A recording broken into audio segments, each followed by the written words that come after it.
What's up, guys? Welcome to the channel. I'm Chris Lato.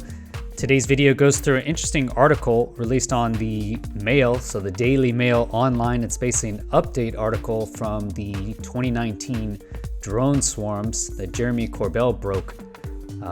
These drone swarms actually happened back in 2019. There's some updates on it. We saw it also in the UFO hearings. So Scott Bray, he also brought up this and said that they were most likely drones. So let's look into that. Could they be drones? What do you guys think? Let's get to the video.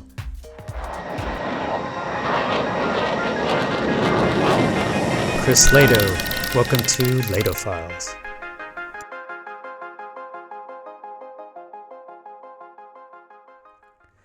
This is the article on Mail Online. So exclusive. Their presence alone is a serious national security issue. Dozens of sailors confirm their warships were swarmed by at least 100 otherworldly UFOs, as their accounts contradict Navy chief's effort to dismiss them as drones. So that's the headline. The Navy chief they're talking about is Scott Bray. This was Scott Bray at the UFO hearings last month in a historic hearing on UFOs held last month. Deputy Director of Naval Intelligence Scott Bray dismissed the footage, saying he was reasonably confident the objects were drones. So they came out and said drones. Now Corbell is releasing new information into the media saying that they're not drones. Let's look through and see. What do you guys think? Sailors on board a fleet of Navy warships sailing off the Southern California coast in July 2019 witnessed several of the ships being swarmed by a host of unidentified flying objects. The incident went on for hours and then happened again and again throughout the month, with craft hovering and zipping around near the fleet with flashing multicolored lights. Navy chiefs have tried to explain away the incident, with the Deputy Director for Naval Intelligence saying he was reasonably confident the objects were drones. But documentary filmmaker Jeremy Corbell, in an exclusive interview with DailyMail.com, says that crew from the ships have told him the swarms of at least 100 UFOs possessed unexplainable capabilities far beyond traditional drones. So Corbell is saying that the people on the ships, they don't think it was drones. We have some comments to that effect. And also the capabilities, really the capabilities of the drones goes well past what we have available, or what we believe the enemy has available, or adversary has available. So I actually covered this event. I covered this event quite in depth last year. There's one mistake in my video about which radar was actually used. Otherwise, everything else is held up. So all of my analysis, I think, has stayed the same. The only issue is the actual radar they used. I say they use the targeting radar. I think they used the actual marine radar from the front of the ship. Otherwise, you can check out my analysis here. So check out this card, my previous video, where I go into really in-depth on this actual engagement. So check that out if you haven't. This is what Corbell says. In 2019, U.S. Navy warships were swarmed by UFOs. Over the past months, I provided a large amount of cumulative and corroborative visual data to support this fact. What I'm providing today is video footage captured from the deck of the USS Omaha by the onboard Viper team. Okay, so that was on the actual USS Omaha. That's the one I cover in my video. This is the visual representation. There's also radar and then the infrared video. So this is the infrared video. Again, I cover it in my analysis. These are actually the still images of it going below the water. Okay, here is a actual video I hadn't seen before. So this is from July 2019 as well. This is Snoopy team leader on board USS Russell in position 3217 north, 11957 west, operating in SoCal hop area with course 270, true speeds 59, at time 0424 Zulu. We have visual of 4 probable unidentified drones with course unknown and speed unknown. Contacts are operating at a range of 1,000 yards and holding. Tail numbers are unknown.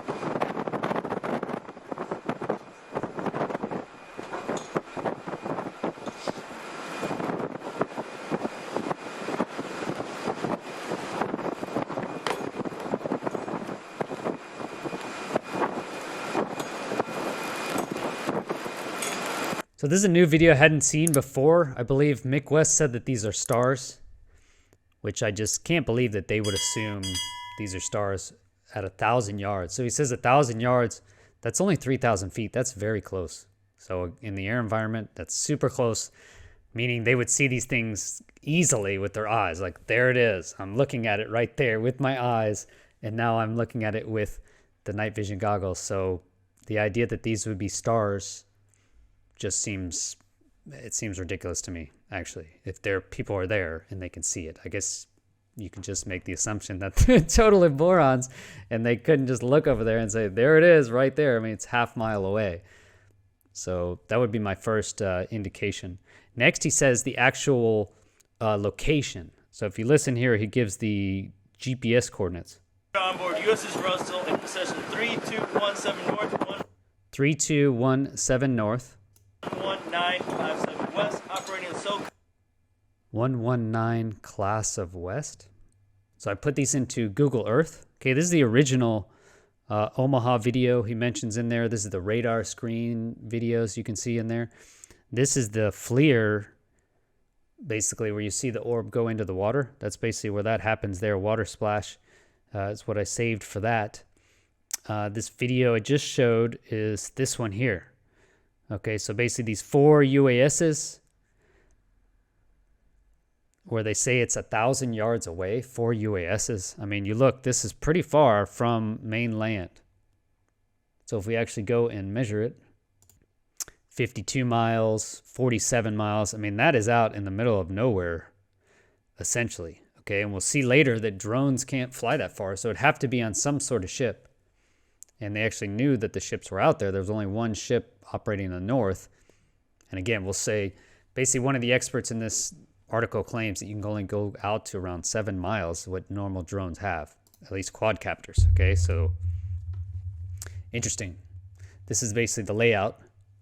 This one, it comes a little bit later. I'll show this video in a minute, but this one's a little bit closer. Okay, this is like 10 miles, still pretty far for a quadcopter, but, you know, maybe possible.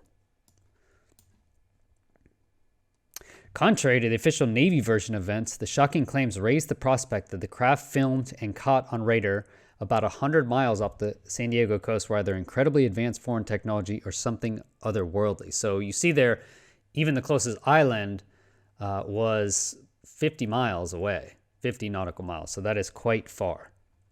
In a historic hearing on UFOs held last month, Deputy Director of Naval Intelligence Scott Bray dismissed the footage, saying he was reasonably confident the objects were drones. I was surprised to see these videos. I was hoping to see some new videos. Supposedly we have all this amazing, compelling information out there, and they released this really crappy video of an object flying by, taken with an iPhone camera, and then these green videos, okay? But again, the video they just released saying, hey, 1,000 yards off the side of this ship, we see four UASs we can't identify. I mean, that's pretty interesting to me. And by the way, they're 50 miles away from any land, so it would have to come from a ship.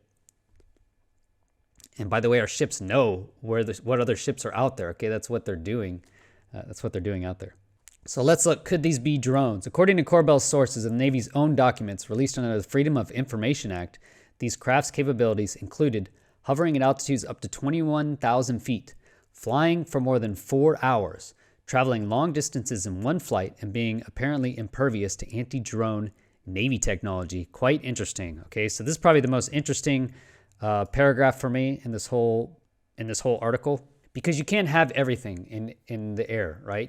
It's all compromises, right? So all of your design is compromises. So we could probably make a UAV, unmanned aerial vehicle, that could do one or two of these things. Okay, you could probably make something that could travel long distances, but it's not going to be able to hover also at 21,000 feet. You know, it's very difficult to hover that high. The highest helicopter can barely get up to 40,000 feet, right? They can't fly up to Mount Everest. Helicopters aren't going to rescue on Mount Everest up to 28,000 feet. So being able to hover at 21,000 feet is possible, probably, but going to be very difficult. Okay, you're not going to be able to do that and fly for 4 hours. It's just not going to happen. And traveling long distances in one flight. So maybe you can travel long distances in one flight, right? In some sort of UAV, we have those systems. Predators can fly long distances, at least long times, right? They can fly up to 12 hours, but they can't hover. So they're designed to continue, right? They fly slow, but not hovering, and definitely not hovering up at 21,000 feet. A crewman with direct knowledge of the case who spoke to DailyMail.com on condition of anonymity called the incident world-changing. We don't yet have enough information to say whether this is man-made technology or not, the naval officer said. but the amazing energy capacity of these craft is world-changing regardless. So that's probably the biggest thing for me is the capabilities of the drones, okay, and the fact that they couldn't identify them from 1,000 yards away. That is quite interesting to me. There was one other note in here, as they say, apparently impervious to anti-drone Navy technology. So what is that? They mention it. It's called the Drake system. It's this anti-drone system. It's the Drive has this article on it as well. That looks like the Drake system. Okay, here it is. A sailor sports the Drake combat counter UAS system aboard an amphibious assault ship. So it just looks like a jammer strapped to your back. I don't know if I would want to wear that thing. If you're worried about, cell phone technology hurting you.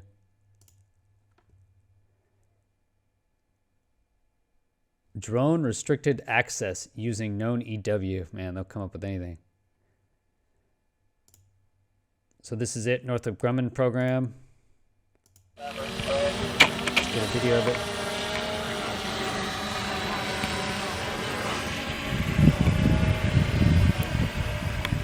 Okay, so that's probably 1,000 yards. That's probably 3,000 feet, half a mile. I don't know how big that thing is, but that's about the right distance that they're thinking of. And you can hear it, obviously, right? You can obviously hear it. Maybe with wind out there on the ocean, you're not necessarily going to hear it. But you can see it clearly. It's probably a half mile away. Maybe a little closer. Third of a mile, so now it's getting closer.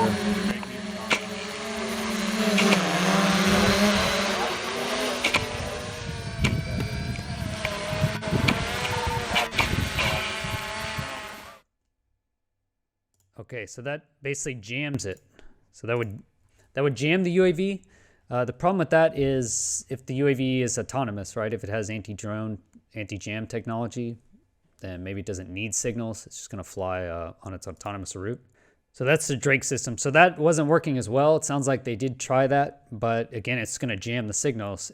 If the UAV doesn't need the signals to stay airborne, right? It can just stay, it can auto hover, or it can follow its own pre-programmed route. Yeah, I'm no drone expert, okay, but it seems like that doesn't mean that it couldn't be a drone if the Drake system didn't work. This is huge to me as well. Some of the incidents lasted as long as 4.5 hours, and craft were observed as high as 21,000 feet in the air over the ocean. Okay, observed or hovering, that's kind of one question I do have. These are a list of the incidents. Okay, if you see there, it kind of matches a little different from where I was. Okay, so this is just a basic idea again. So this is the previous videos I did on Omaha. This is that 1,000 yards, right? 1,000 yards, 4 UASs out in the middle of nowhere. That's very interesting to me. And then this is the one I'll show in a minute, showing an actual, looks like a normal UAV, so normal plane flying. That's closer to an island, okay? So there are definitely some UAVs, sounds like, out there, so being used. And then they briefed this USS Russell. Okay, the Russell, they say, happened here. Video photo capture point. This must be the optical. So I'm guessing this is going to be your optical is going to be taken in this area. Okay, so your radar video for the Russell, Omaha is taken here, Omaha splash here, and then this looks like the Russell was up in this area with these UASs. And that video, this is the video up by the actual, that island I just showed you, San Nicolas Island. So let's check this one out. This is USS Paul Hamilton collecting visual information. Today's date is 30 July 2019. Zulu time is 0930. We are in vicinity of 3254361 north, 119-28972 west on course 270 at speed 5 knots. There are multiple UAS in vicinity of Paul Hamilton, CPA 100 feet in altitude off the bow. So this looks like, a regular UAV, like a Hunter, one of those smaller UAVs that you launch, acts like a normal plane. So these can fly longer ranges, longer times, okay? So I could expect something like that flying up to 4 hours. That's possible. So this thing looks like a normal plane, looks like a Hunter UAV. I could see this flying for up to 4 hours, but it's not going to get up. Can it get up to 21,000 feet? Probably not. And it's not going to be able to go that fast at all, okay? You can see how fast that thing's flying, maybe 60 knots. So, a senior staffer at a U.S. defense contractor who is an expert in military technology told DailyMail.com they believe the craft that hovered above the Russell were much more advanced than a traditional drone. The contractor, who asked not to be named due to the job's sensitivity, said modified quadcopters can fly as high as 30,000 feet, but only for short periods. The best quadcopter battery lasts an hour or so, the source said. Climbing 4 miles takes time, and once the vehicle reached that altitude, it would struggle to maintain a fixed or slow-moving position over the ship as the wind speed increased.